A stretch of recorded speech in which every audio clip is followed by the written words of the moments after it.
Today I'm going to be talking about the passion of Christ our Lord. Because it did happen today, a long, long time ago. Now, not exactly on this date, because it was based off the solstice. And my thinking is we should base it off the Passover, because it happened the Friday after the Passover.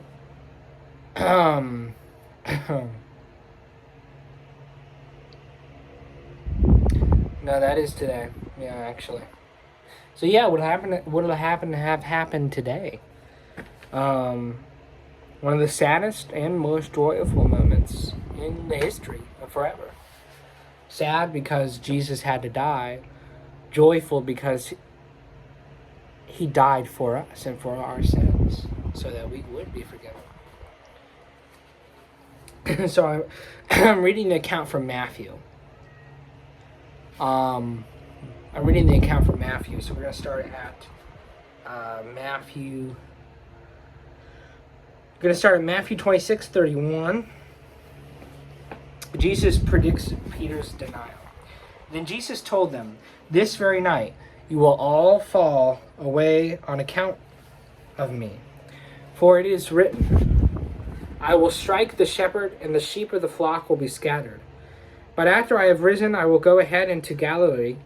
Peter replied, "Even if all fall away on account of you, I never will." "Truly I tell you," Jesus answered, "this very night, before the rooster crows, you will disown me 3 times. But Peter declared, "Even if I have to die with you, I will never disown you." And all the other disciples said the same. Gashmela. Then Jesus went with his disciples to a place called Geshmena, and he said to them, "Sit here while I go over there and pray." He took Peter and the 2 sons of Zebedee along with him, and he began to be sorrowful and troubled. Then he said to them, "My soul is overwhelmed with sorrow to the point of death. Stay here and keep watch with me." Going a little further, he fell with his face to the ground and prayed, "My Father, if it is possible, may this cup be taken from me, yet not as I will, but as you will." Then he returned to his disciples and found them sleeping. "Couldn't you men keep watch with me for 1 hour?" he asked. "Peter, watch and pray so that you will not fall into temptation. The spirit is willing, but the flesh is weak." He went away a second time and prayed, "My Father, if it is not possible for this cup to be taken away unless I drink it, may your will be done." When he came back, he again found them sleeping, because their eyes were heavy. So he left them and went away once more and prayed the 3rd time, saying the same thing. Then he turned to his disciples and said to them, "Are you still sleeping and resting? Look, the hour has come, and the Son of Man is delivered into the hands of the sinners. Rise, let us go. Here comes my betrayer." Jesus arrested. While he was still speaking, Judas, one of the 12, arrived. With him was a large crowd, armed with swords and clubs, sent from the chief priest and the elders of the people.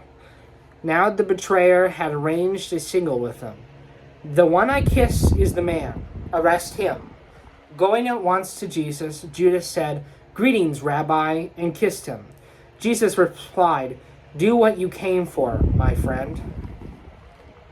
Or just do what you came for, friend. Then the man stepped forward, seized Jesus, and arrested him. With that, one of Jesus' companions reached for his sword, drew it out, and struck the servant of the high priest, cutting off his ear. "Put your sword back in its place," Jesus said to him. "For all who draw the sword will die by the sword. Do you think I cannot call on my Father, and he will at once put at my disposal more than 12 legions of angels? But how then will the 12 legions of angels... But how then would the scriptures be fulfilled that say it must happen in this way. In that hour, Jesus said to the crowd, I am leading a rebellion, that you have come out with swords and clubs to capture me. Every day I sat in the temple courts teaching, and you did not arrest me. But this has all taken place that the writings of the prophets may be fulfilled. Then all the disciples deserted him and fled. Jesus before the Sanhedrin. Those who had arrested Jesus took him to Caiaphas, the high priest, where the teachers of the law and the elders had assembled. But Peter followed him at a distance, right up to the courtyard of the high priest. He entered and sat down with the guards to see the outcome. The chief priests and the whole Sanhedrin were looking for the false evidence against Jesus so they could put him to death. But they did not find any, though many false witnesses came forward. Finally, 2 came forward and declared, This fellow said, I am able to destroy the temple of God and rebuild it in 3 days. Then the high priest stood up and said to Jesus, Are you not going to answer? Are you not going to answer? What is this testimony that these men are bringing against you? But Jesus remained silent. The high priest said to him, I charge you under oath by the living God. Tell us if you are the Messiah, the Son of God. You have said so, Jesus replied. But I say to all of you, from now on you will see the Son of Man sitting at the right hand of the Mighty One, and coming on the clouds of heaven. Then the high priest tore his clothes and said, He has spoken blasphemy. Why do we need any more witnesses? Look, now you have heard the blasphemy. What do you think? Is he worthy of death? They answered. Then they spit in his face and struck him with their fist. Others slapped him and said, Prophesy to us, Messiah.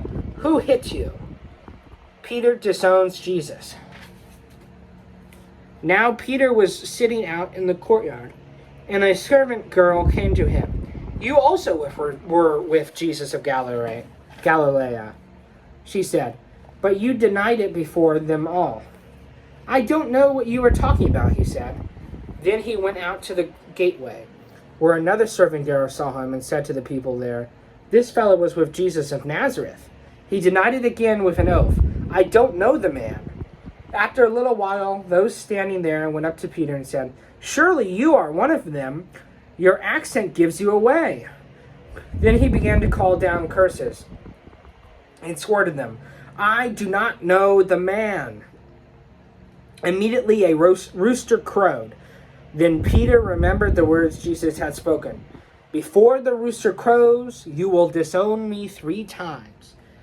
And he went outside and wept bitterly.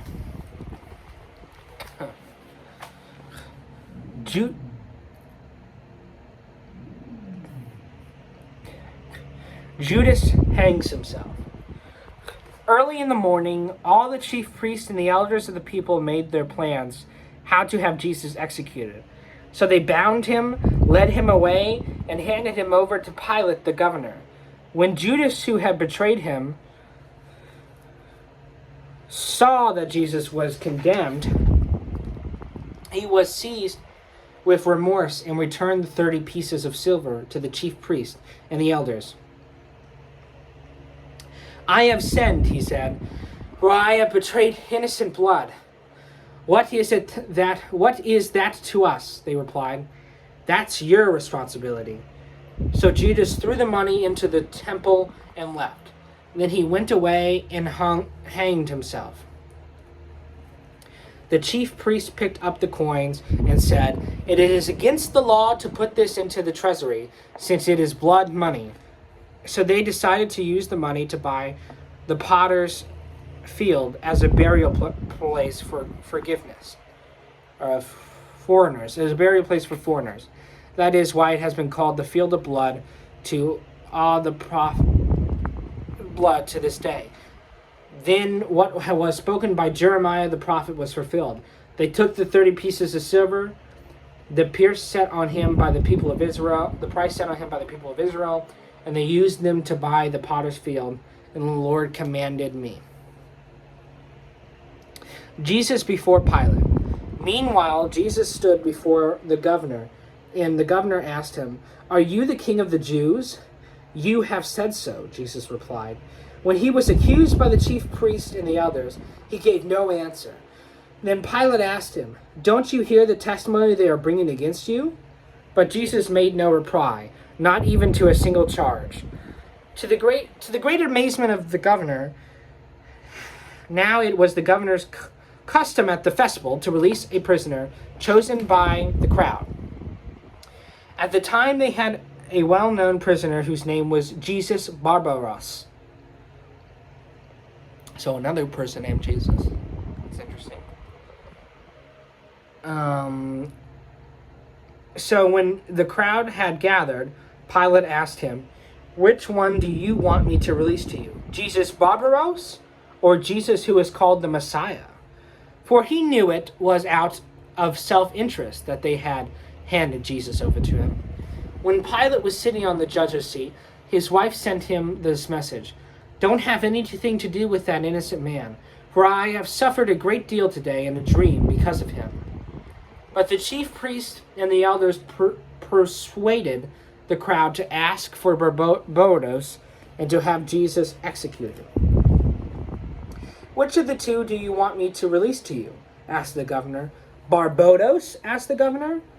"Barbados," they answered. "What shall I do then with Jesus, who is called the Messiah?" Pilate asked. They all answered, "Crucify him!" "Why? What crime has he committed?" asked Pilate. But they shouted all the louder, "Crucify him!" When Pilate saw that he was getting nowhere, but that instead an uproar was starting, he took water and washed his hands in front of the crowd. "I am innocent of this man's blood," he said. "It is your responsibility." All the people answered, "His blood is on us and on our children." That's crazy stuff, man. Then he released Barbados to them, but he had Jesus flogged and handed him over to be crucified. And by the way, flogged, if you didn't know, let me see, can I find the footnote here? It doesn't have a footnote, but anyways, if you didn't know, flogged, well, hang on, maybe, here, let's see, footnote. I don't see a footnote in here. I don't see a footnote anywhere. Anyways, flogged basically it was a way of whipping someone who committed a crime, a prisoner, a slave most of the time. And it was a whip designed with like chunks of, not metal, but chunks of bone in it. And it would cut in and slash the person being whipped. So it was kind of horrible. It was a horrible thing. So just think about that. Even before he was crucified, he was flogged. Anyways, let's continue. The soldiers mocked Jesus. When the governor's soldiers took Jesus into the Pantheon and gathered the whole company of the soldiers around him, they stripped him and put a scarlet robe on him, and then twisted together a crown of thorns and set it on his head. They put a staff in his right hand. Then they knelt in front of him and mocked him. "Hail, King of the Jews," they said. They spit on him and took the staff and struck him on the head again and again. After they had mocked him, they took off the robe and put his own clothes on him. Then they led him away to crucify him. The crucifixion of Jesus. As they were going out, they met a man from Cyrene named Simon, and they forced him to carry the cross. They came to a place called Gethsemane, which means the place of the skull. There they offered Jesus wine to drink mixed with gall. But after tasting it, he refused to drink it. When they had crucified him, they divided up his clothes by casting lots. And sitting down, they kept watch over him there. Above his head, they placed the written charge against him. This is Jesus, the King of the Jews. 2 rebels were crucified with him, one on his right and one on his left. Those on his right those who passed by hurled insults at him, shaking their heads and saying, "You who are going to destroy the temple and rebuild it in 3 days, save yourself. Come down from the cross if you are the Son of God." In the same way, the chief priests, the teachers of the law, and the elders mocked him. They saved others, they said, but he saved others, they said, but he couldn't save himself. He's the King of Israel. Let him come down now from the cross, and we will believe in him. He trusts in God. Let God rescue him now, if he wants him, for he said, "I am the Son of God." In the same way, the rebels who were crucified with him also heaped insults on him. The death of Jesus Christ. From noon until 3 in the afternoon, darkness came over all the land. About 3 in the afternoon, Jesus cried out in a loud voice, "Eli, Eli, lema sabachthani," which means, my God, why have you forsaken me?" When some of those standing there heard this, they said, "He's calling Elijah." Immediately one of them ran and got a sponge. He filled it with wine vinegar, put it on a staff, and offered it to Jesus to drink. The rest said, "Now leave him alone. Let's see if Elijah comes to save him." And when Jesus had cried out again in a loud voice, he gave up his spirit.